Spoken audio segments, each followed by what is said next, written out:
Hello Ram Ram दोस्तों, कैसे हैं आप सब। आशा करते हैं मस्त होंगे, एकदम चकाचक अपनी तैयारी कर रहे होंगे। और आज मैं एक अनदर वीडियो में आपके साथ हूँ। आज मैं बताऊंगा आपको रेलवे ज्वाइनिंग में आपका चाहे जो ज्वाइनिंग हो, चाहे एलपी का हो, चाहे आपका एनटीपीसी में किसी भी पद का हो, जूनियर असिस्टेंट का हो या फिर स्टेशन मास्टर को किसी का भी हो, तो उसमें आपका अटेस्टेशन फॉर्म आता है दोस्तों, जो कि 5 या 6 पेजों का होता है। उसके बारे में आपको मैं बताऊँगा कि कैसे उसको भरना है और क्या उसको टेस्ट कराना पड़ता है किसी से या क्या नहीं, या खुद ही आपको करना पड़ता है। तो इस वीडियो में आप आगे बने रहिएगा, मैं आपको पूरी जानकारी दूंगा दोस्तों। तो रजिस्ट्रेशन फॉर्म में बता रहा हूँ कैसे कैसे आपको क्या क्या भरना है इसमें, और किससे आपको साइन करानी है या फिर आपका साइन कहाँ पे होगा, और किसके किसके इसमें नाम होते हैं, वो सारी जानकारी इस वीडियो में आपको मैं दूंगा दोस्तों। तो वीडियो में बने रहिए, और इस वीडियो को अगर आपको अच्छा लगे तो दोस्तों लाइक कीजिए, सब्सक्राइब कीजिए, और मैं चैनल को सब्सक्राइब कीजिए, अपने दोस्तों को भेजिए जो भी ज्वाइनिंग करने वाला है या फिर तैयारी। जी हाँ दोस्तों, जैसा कि आप देख रहे हैं, ये आपके सामने जो प्रमाणीकरण फॉर्म अटेस्टेशन फॉर्म है,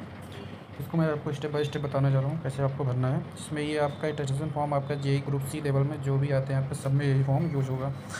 चाहे आपका जेई हो, चाहे आपका एलपी हो, जूनियर असिस्टेंट हो, जूनियर क्लर्क हो, सीसीटीसी हो, सब में यही यूज़ होता है। आपको क्या करना है, यहाँ पे अपना पद का नाम लिखना है, आपका एलपी है, जेई जो भी है वो भरना है। यहाँ पे आपको 5x7 यानी कि 5 सेंटीमीटर ब्रेथ और 7 सेंटीमीटर लेंथ का फ़ोटो चिपकाना है। उसके बाद यहाँ पे अपना सरनेम और पूरा नाम भरना है, ठीक। हाँ, याद रखिएगा दोस्तों, इसमें आपको ब्लॉक लेटर भरना है, यानी कि बड़े लेटर में, कैपिटल लेटर भरना है। उसके बाद आपको वर्तमान पता जो भी गांव है आपका, ज़िला है, वो सब भरना है। इस सेम चीज़ इधर भी भरनी है। अगर आप पाकिस्तान में रह रहे हैं तो इसको लिखना है, पता लिखना है। अगर नहीं है, वैसे कोई नहीं होता है, तो इसको नॉट एप्लीकेबल लिख के आपको आगे बढ़ जाना है दोस्तों। फिर आगे आप बढ़ेंगे तो दूसरे पेज पे आएंगे। दूसरे पेज पे आपका क्या है कि उन स्थानों का विवरण देना है जहाँ पे आप 5 साल से अधिक रह चुके हैं। अगर आपने रहे हैं कहीं पे तो आपको इसमें भरना है कहाँ से कब से कब तक, उस वहाँ का पता और वहाँ के मुख्यालय का नाम, मतलब उस ज़िले का नाम, उसका मेन जो हेडक्वार्टर है, यानी कि जैसे आप कस्बे में रह रहे हैं तो मेन ज़िले का नाम भरना है। अगर आप नहीं है वहाँ रहे हैं कहीं 5 साल से अधिक, तो हाँ, तो आपको NA भरना है, नॉट एप्लीकेबल भर देना है दोस्तों। हाँ, अगर आप यहाँ पे, हाँ एक चीज़ इसमें दोस्तों, अगर आप यहाँ पे घर ही पे अपने तैयारी की हैं तो आपको यहाँ पे बर्थ भरना है, बाई बर्थ से ही यहाँ पे हैं, तो आपको यहाँ पे बर्थ करके, हम लोगों ने ऐसा ही किया था, बर्थ करके इसको पूरा पूरा एरो से इसको पूरा कवर कर देना। उसके बाद आप नीचे बढ़ेंगे दोस्तों, तो इसमें आपके पापा का नाम होगा, माता जी का नाम होगा। अगर आप लेडीज़ हैं, महिला हैं, तो आपके पति का नाम, भाई का नाम, कितने भाई बहन हैं, बहन का नाम, जो भी आप हैं, जितने भी हैं, सब कुछ सही से भरिएगा दोस्तों। राष्ट्रीयता उनकी, उनका जन्म का प्लेस, और उनका पेशा क्या करते हैं, पढ़ाई करते हैं तो स्टडी लिख दीजिए, और तमाम पता डाल दीजिए। इसके बाद आप आगे बढ़ जाएंगे दोस्तों। आगे बढ़ने के बाद आपको यहाँ पे आएगा, यदि आपकी कोई पुत्र पुत्रियाँ विदेश में रहती है तो उनका भी बोल दीजिए, नहीं है तो आप यहाँ पे नॉट एप्लीकेबल करके ऐसे खींचिए, आप आगे बढ़ सकते हैं। फिर राष्ट्रीयता इंडियन, फिर जन्म, आपका डेट ऑफ बर्थ, आयु, मैट्रिक आपने किस ईयर में पास किया वो भरना है।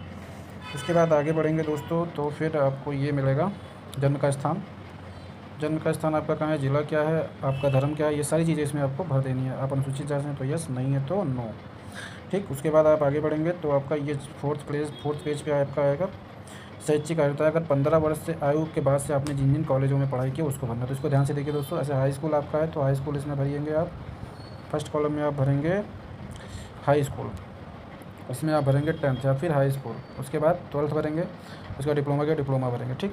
अगर आपने इस स्टेज में की तो भरेंगे यहाँ स्कूल कॉलेज का नाम, कब से प्रवेश लिया, कब तक प्रवेश था आपका, मतलब कब आपने छोड़ा उसको।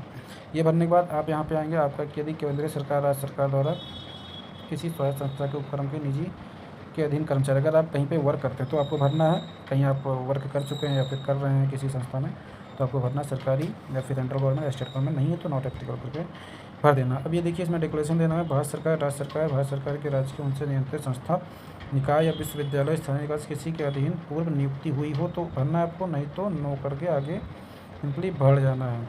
सेम चीज़ लिखिए दोस्तों। उसके बाद फिर आगे बढ़ने के बाद अब इसमें आपको एक डिक्लेरेशन और देना है दोस्तों। इसमें यहाँ या नहीं करना है, क्या आप गिरफ्तार किए गए हैं, नो, तो इस वजह से इसमें सभी में आपको नो ही भरना है। वैसे आप पढ़ के भरिएगा, क्योंकि अपोजिट क्वेश्चन इसमें पूछता है कि आपको जुर्माना लगाएगा, तो नो ये सब चीज़ें आप भर देंगे। अब यहाँ पे एक चीज़ आती है, ये 12 नंबर कॉलम जो होता है, ये 12 नंबर में आपको भरना है, क्या पूछा, यदि उपयुक्त प्रश्नों में से किसी का उत्तर हाँ है तो उसके बारे में आपको भरना और रीज़न इसमें बताना है, ठीक। उसके बाद उसके बाद आपको इसमें टिप्पणी दी गई, नोट दिया गया, इसको आपको पढ़ लेना है। फिर उसके बाद आपका निवास स्थान पर आपसे 2 परिचित, अब आपके आसपास 2 ऐसे परिचित हों जो आपको अच्छे से जानते हों और उनके नाम लिखना। अगर आपके घर का भी आपको किसी को नाम लिख सकते हैं, अपने पिताजी को, अपनी बहन को, अपने भाई को भी लिख सकते हैं, कोई इशू नहीं है।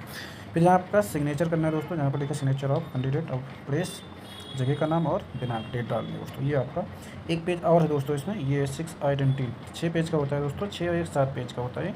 तो ये आइडेंटिटी सर्टिफिकेट, ये तो आपको सिग्नेचर आपको कराना होगा दोस्तों। सिग्नेचर कैसे होगा आपका, देखिए यहाँ पे आप प्रमाणीकृत करता है, यहाँ आपका नाम हो जाएगा, आपका नाम, यहाँ पे आपके पिताजी का नाम, अगर आप आपके पिताजी का, अगर आप की शादी हो गई है तो नहीं है, हाँ ठीक है दोस्तों, यहाँ पर आपका नाम, आपके पिताजी का नाम, यहाँ पे उनको भरना है। आपको कितने साल से जानते हैं, 1 वर्ष से, 2 वर्ष से, 3 वर्ष से, जो भी वो आपको भर देंगे। उसके बाद यहाँ उनका सिग्नेचर होगा, आपको उनका पद, डिजिग्नेशन नाम होगा, उनका एड्रेस होगा, जन्म स्थान होगा यहाँ पे और डेट होगा। अब ये साइन किससे किससे आप करा सकते हैं, यहाँ पहली बात गेजेटेड ऑफिसर और सेंट्रल स्टेट या सेंट्रल स्टेट गवर्नमेंट का, उससे करा लीजिए।